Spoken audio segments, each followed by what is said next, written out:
কোটা ইস্যুতে আদালতের আদেশ না মেনে আইন শৃঙ্খলা ভঙ্গজনিত কোনো ধরনের অপতৎপরতা চালালে শক্ত হাতে দমন করার হুঁশিয়ারি দিয়েছেন Dhaka metropolitan police commissioner Habibur Rahman. সোমবার 15 জুলাই বেলা 11:30টায় রাজধানীর হুসাইনি দালান ইমামবাড়ার পবিত্র আশুরা উদযাপন ও তাজিয়া মিছিল উপলক্ষে ডিএমপির গৃহীত নিরাপত্তা ব্যবস্থা সম্পর্কে প্রেস ব্রিফিংয়ে সাংবাদিকদের এক প্রশ্নের জবাবে তিনি এ কথা বলেন। এ সময় ডিএমপি কমিশনার আরো বলেন, কোটা পদ্ধতি নিয়ে হাইকোর্টের দেওয়া রায়ের উপর 1 মাসের স্থিতাবস্থা দিয়েছেন সুপ্রিম কোর্ট আপিল বিভাগ। কোটা সংস্কার সম্পূর্ণ আদালতের বিষয় উল্লেখ করে তিনি বলেন, আদালত যে আদেশ দিবেন সেই আদেশের প্রতি শ্রদ্ধাশীল থাকা এবং মেনে নেওয়া প্রতিটি নাগরিকের একান্ত কর্তব্য।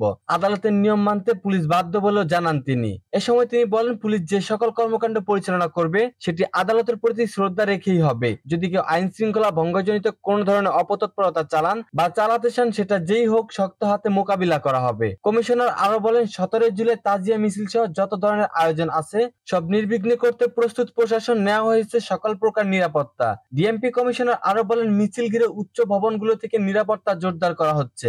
ডানে বামে প্রশাসন থাকবে, সাইবার চেকিং সহ সকল নিরাপত্তা ইতোমধ্যে নেওয়া হয়েছে। নির্দেশনা দিয়ে কমিশনার বলেন, মিছিল ঘিরে জঙ্গি আক্রমণের বিষয় নিয়ে নিরাপত্তা জোরদার করা হয়েছে। ছুরি, চাকু, ধার্য সহ কোনো পদার্থ নিয়ে প্রবেশ করা যাবে না। নিরাপত্তার স্বার্থে ইতোমধ্যে তল্লাশি চালানোর কথা বলেন তিনি।